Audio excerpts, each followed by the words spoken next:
118వ రోజు గీతా మకరందం Bhagavad Gita part 118 by Harinder Kumar upload చేస్తున్నాను. విని ఆనందించండి. నచ్చితే లైక్ చేయండి, షేర్ చేయండి మిత్రులతో, మరియు సబ్స్క్రైబ్ చేయండి నా ఛానల్ని. Thank you.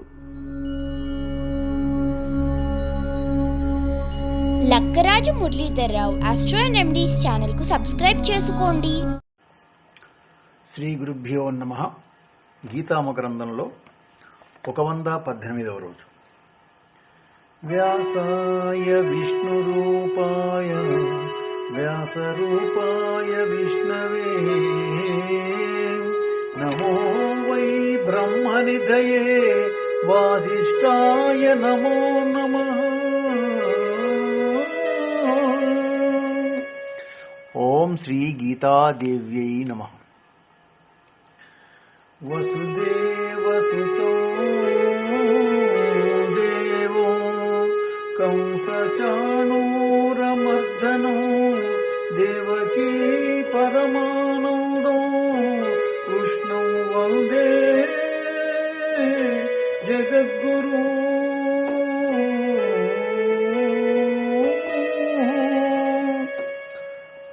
ఓం నమో భగవతే వాసుదేవాయ. కృష్ణ, నువ్వు ప్రభువు, నేను సేవకుణ్ణి. నువ్వు నా స్వామివి, నేను నీ దాసుణ్ణి. దాసుణ్ణి ప్రభువు కరుణించకపోతే మరెవరు కరుణిస్తారు స్వామి? నేను నీ వాణ్ణి. నన్ను కరుణించి నీ దివ్య రూపాన్ని దర్శింపచేయి. అర్హతలను మర్చిపో అంటున్నాడు అర్జునుడు.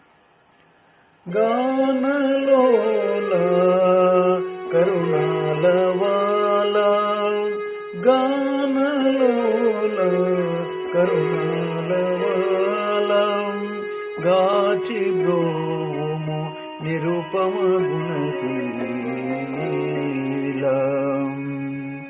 ఉపచారములు నిర్వనివారము అపచారములే ఎరిగిన వారము అర్హతలే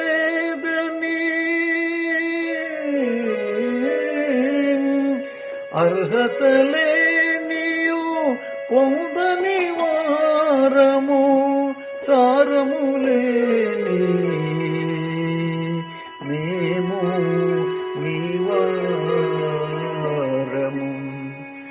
గానలోల కరుణాలవాల గాచి బ్రోవు నిరుపమ గుణశీల.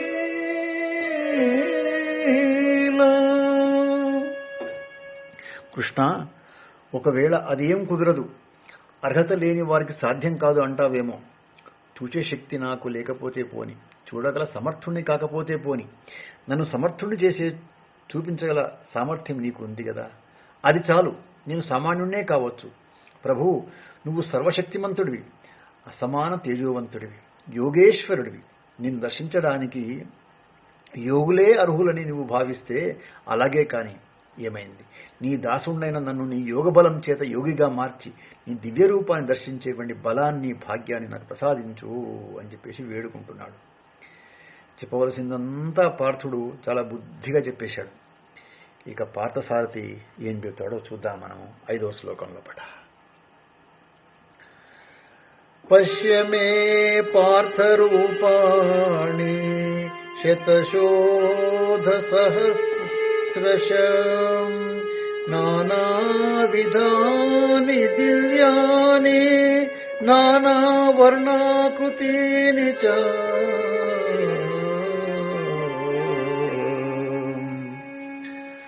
పార్థ, చూడు, శత విధాల సహస్ర విధాల శోభించే నా రూపాలు చూడయ్యా.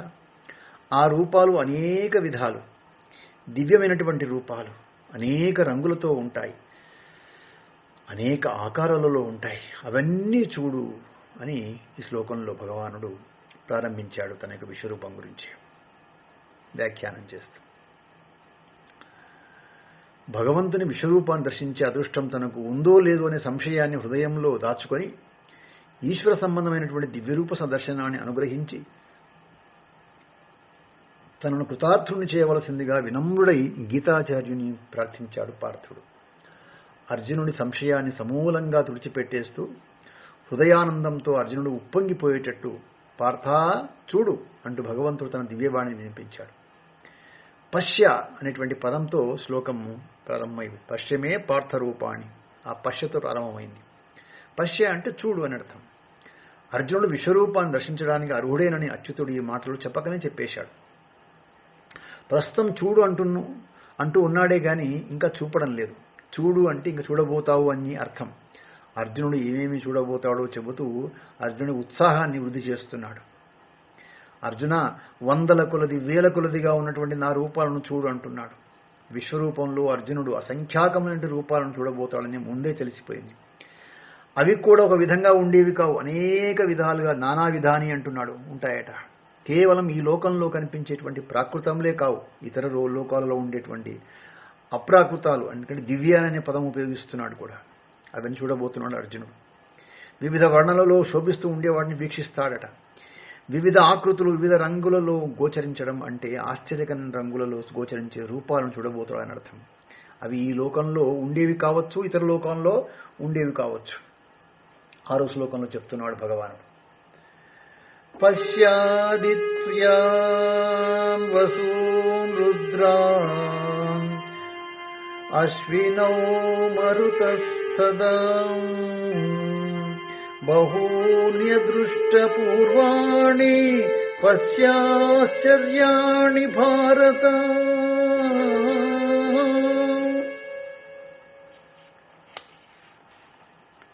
భారత, అర్జున జాగ్రత్తగా చూడయ్యా. ఆదిత్యుల్ని, వసువుల్ని, రుద్రులను, అశ్విని దేవతలను, మరుత్తులను చూడు. పూర్వం నువ్వు చూడనివన్నీ చూడు, ఆశ్చర్యాలను దర్శించు అని చెప్తున్నాడు.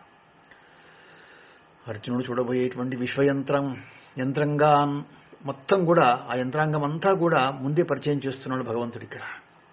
12 మంది ఆదిత్యులను, 8 మంది వసువులను, 11 మంది రుద్రులను, 2 అశ్విని దేవతలను, అలాగే 49 మంది మరుత్తులను చూడమంటున్నాడు. ఈ పేర్లను అర్జునుడు ఇంతవరకే శాస్త్రంలో విని ఉండొచ్చు. కానీ సూక్ష్మ రూపంతో ఉండి ఈ లోక వ్యవహారాన్ని నడుపుతున్నటువంటి ఈ దేవగణాన్ని ఇప్పుడు కళ్ళారా చూడబోతున్నాడు.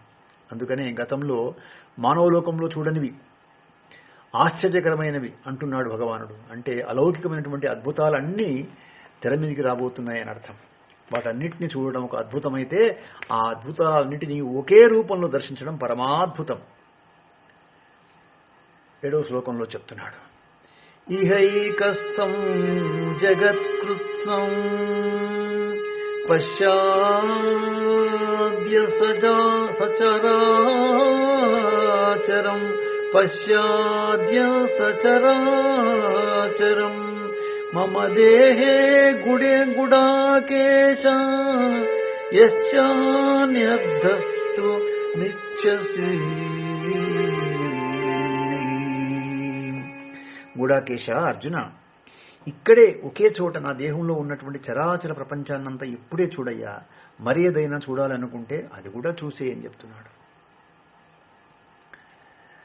ఈ శ్లోకంలోనే ఒక అద్భుతమైనటువంటి రహస్యానికి బుద్ధికి పట్టిస్తున్నాడు. ఆ రహస్యాన్ని భగవంతుడు సమస్తాన్ని తన దేహంలో ఇక్కడే ఇప్పుడే చూడమంటున్నాడు. ఇది చాలా జాగ్రత్తగా మనం పట్టుకోవాల్సిన విషయమే. అన్నిటినీ ఇక్కడే ఇప్పుడే చూడమంటున్నాడు. అన్నీ అంటే ఉన్నవన్నీ అంటే ఇప్పుడు ఉన్నవే కావు, గతంలో ఉన్నవి, భవిష్యత్తులో ఉండబోయేవి కూడా అని అర్థం. భూత భవిష్యత్ వర్తమానాల్లో ఉన్న వాటిని అన్నింటినీ ఒకే చోట చూసేది ఎలా, ఒకే కాలంలో వీక్షించేది ఎలా? అలా వీక్షించాలంటే అన్ని కాలాలు ఒక కాలంలోకి రావాలి కదా. అన్ని కాలాలు ఒక కాలం అయితే ఆ కాలాన్ని ఏమని పిలవాలి? భవిష్యత్తు వర్తమానాలు ఎలా అవుతుంది? వర్తమానం గతం ఎలా అవుతుంది? గతం భవిష్యత్తు అయ్యేది ఎలా? కాబట్టి భగవంతుడు ప్రదర్శించేటువంటి విశ్వరూపం కాలానికి, దేశానికి అది అతీతమైనది. దాన్ని దర్శించడం కూడా సాధారణంగా మనం ప్రపంచంలో ఒకదాని తర్వాత మరొక దాన్ని దేశకాలాదులో కదులుతూ దర్శించడం కాలం స్పష్టమైపోయింది. అన్నిటినీ ఒకే చోట ఒకే కాలంలో ఒకే రూపంలో దర్శించడం అంటే చూడటానికి అన్నీ సిద్ధమై కాలంలో దేశం గాని దేశంలో కళకళలాడుతున్నాయని అర్థం. కాబట్టి తను స్వేచ్ఛగా ప్రదర్శించడమే గాక తనకు అవసరమైన దర్శించేటువంటి స్వేచ్ఛను అర్జునుని కూడా అనుగ్రహించాడు భగవంతుడు. అంటే తను చూపేవే కాకుండా అర్జునుడు చూడాలనుకున్నవి కూడా చూడవచ్చు అని అర్థం. ఇంతకంటే అద్భుతం ఇంకేముంటుంది చెప్పండి మనకు. 8వ శ్లోకంలో చెప్తున్నాడు, నతు మాం శక్యతే ద్రష్టుం అమలేనైవ స్వచక్షుషా దివ్యం దదామి తే చక్షు పశ్యమే యోగమైశ్వరం. ఈ శ్లోకంలో 8వ శ్లోకంలో, అర్జున, నీ నేత్రాలతో నన్ను దర్శించడం సాధ్యపడదయ్యా. నీకు దివ్య చక్షువులను ప్రసాదిస్తున్నా. ఈశ్వర సంబంధమైనటువంటి నా యోగ వైభవాన్ని దర్శించు అంటున్నాడు.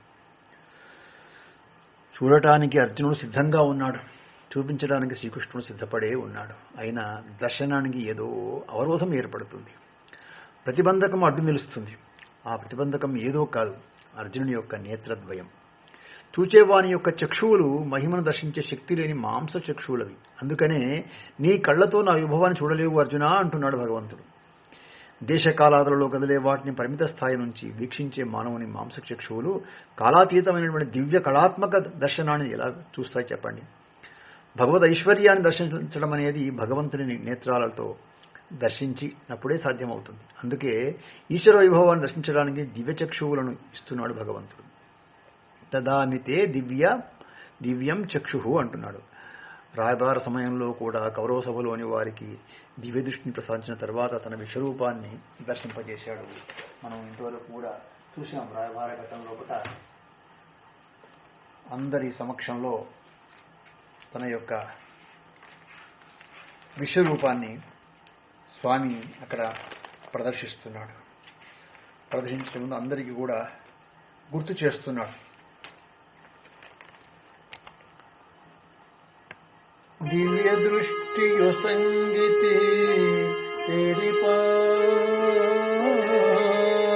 చూడు అనఘాత్ములైన సంసిద్ధులెల్ల ఇది నిజోగు నిజోకృతి ఇది ముక్తియు తపశ్శాలులకును వదాన్యులకును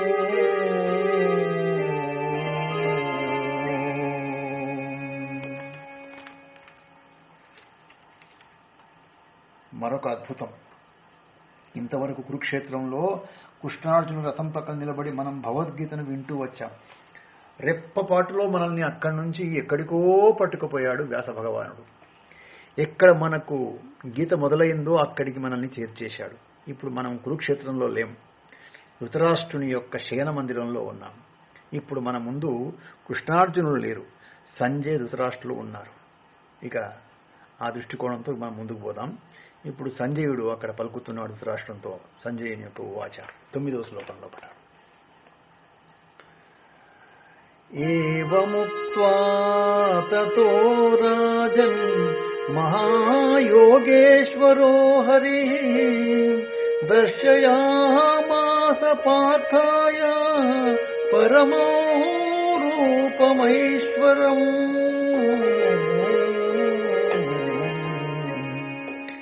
రాజా ధృతరాష్ట్ర, శ్రీకృష్ణుడు అలా భాషించాడు అంతే.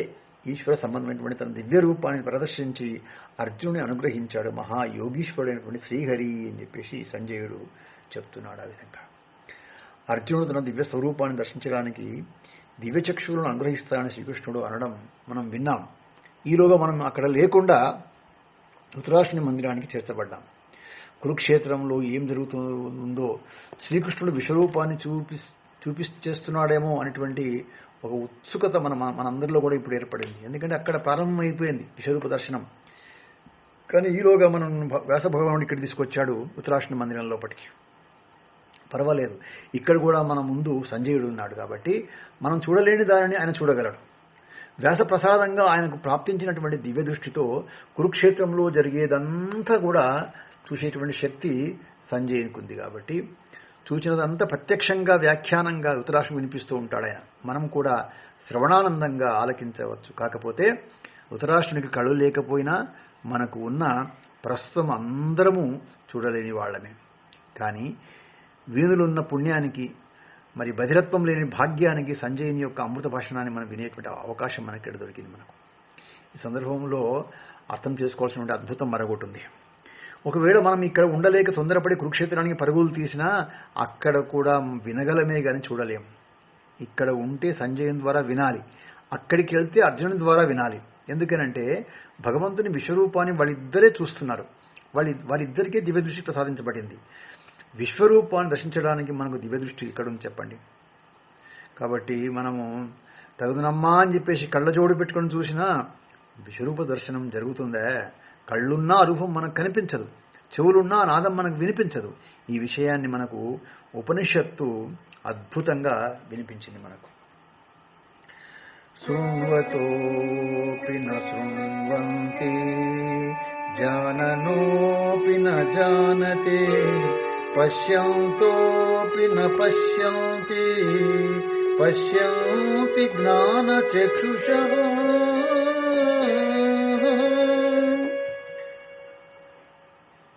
దానిని వింటూ వినలేరు, తెలుసుకుంటూ తెలుసుకోలేరు, చూస్తూ చూడలేరు.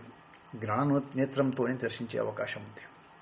కాబట్టి ఇంకా మనకు వెలిచెందుకు చెప్పండి. సంజయుడు చెబుతూ ఉంటాడు, మనం బుద్ధిలో దర్శిస్తూ ధన్యులం అవుదాం.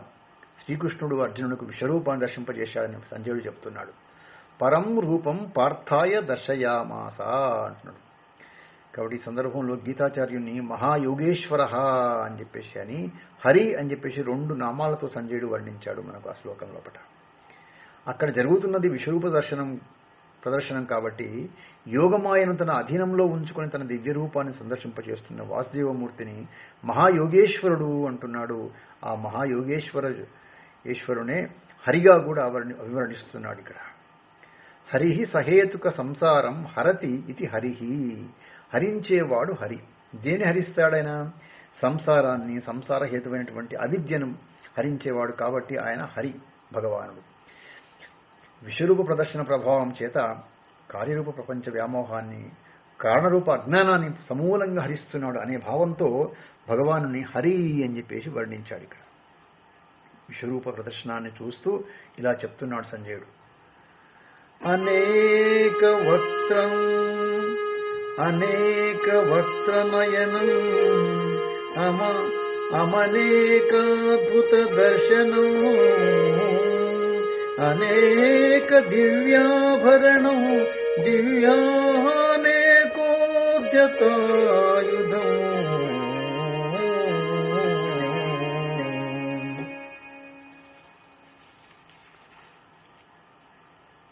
అనేక వక్త్ర నయనం అంటున్నాడు. అనేక ముఖాలు, కన్నులు గలది.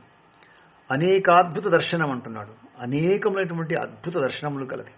అనేక దివ్యాభరణం, అనేకమైన దివ్య ఆభరణములు కలది. దివ్యానేకోద్యతాయుధం, దివ్యములు అనేకమైనటువంటి ఎత్తమైనటువంటి ఆయుధాలు కలది. అదిగో విశ్వరూపం, అదిగో అనేక ముఖాలు, అనేక నేత్రాలతో ఉంది. అద్భుత దృశ్యాలతో అలరారుతుంది. దివ్యాభరణం శోభిస్తుంది. అనేక దివ్యమైనటువంటి ఆయుధాలను ఎత్తి పట్టుకొని ఉంది.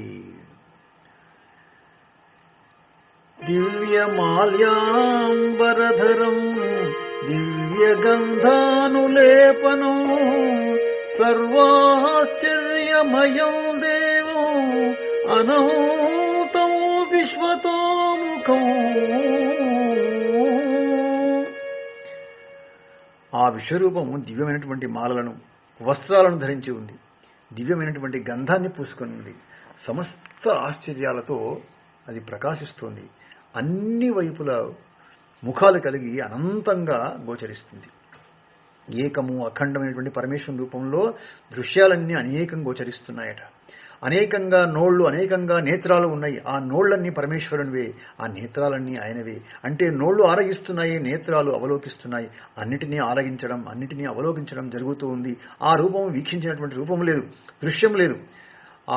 ఆ రూపాన్ని వీక్షించినటువంటి రూపం లేదు, దృశ్యమే లేదు. అది మృంగినటువంటి చరాచరములు ఉండవు.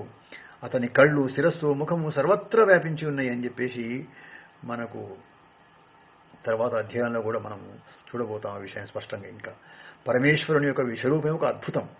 అద్భుతమైనటువంటి ఆ మహారూపంలో ఇంకా అనేక అద్భుతాలు గోచరిస్తున్నాయి. అంత ఆశ్చర్యమే, అన్ని ఆశ్చర్యాలే. ఆ దివ్య రూపంలో ప్రకాశవంతమైనటువంటి ఆభరణాలు అసంఖ్యాకంగా అలంకరింపబడి ఉన్నాయి. అలాంటి అద్భుతమైనటువంటి ఆభరణాలు గతంలో ఎవ్వరు చూసి ఉండరు. అవి ఈ లోకంలో కనిపించేవి కావు, దివ్యములైనవి కాబట్టి పరలోకంలో ప్రకాశవంతంగా శోభించేవి. ఆ విశ్వమూర్తిలో శక్తివంతమైనటువంటి ఆయుధాలు ఎన్నో ఉన్నాయి. పైగా అవి ఎత్తబడి ఉన్నాయి. ఆయుధాలను ధరించడం వేరు, ఆయుధాలను పైకి ఎత్తడం వేరు. ఖడ్గము పైకి లేచింది అంటే ఏదో ఖండింపబడుతూ ఉందని అర్థం. ఒకవైపు ప్రభావస్థానాలు కనిపిస్తూ ఉంటే ఆ రూపంలోనే మరోవైపు లయం కూడా సాగిపోతూ ఉందని అర్థం. దివ్య గంధ లేపనంతో, దివ్య వస్త్రమాలతో అలంకరించినటువంటి ఆ దివ్య సౌరభాలను విరజిమ్ముతూ పరిమళభరితంగా ఉన్నటువంటి ఆ విశ్వరూపం పరమాశ్చర్యంగా ఉందట, సర్వాశ్చర్యంగా ఉందట. అనంతంగా ప్రకాశిస్తూ విశ్వతోముఖంగా విరాజిల్లుతుంది, సర్వతోముఖంగా వర్ధిల్లుతుంది. కాబట్టి విశ్వంలో ఉన్నటువంటి ముఖాలన్నీ ఆయనలోనే ఉన్నాయి. కాబట్టి ఆయన విశ్వతోముఖుడు, విశ్వమూర్తి, విశ్వరూపమూర్తి. కానీ విశ్వంలోని రూపాలన్నీ ఏకరూపుడైనటువంటి తనయందే భాషించడం వల్ల ఆయన మహామూర్తి అయిపోయాడు. సర్వం శ్రీకృష్ణార్పణమస్తు.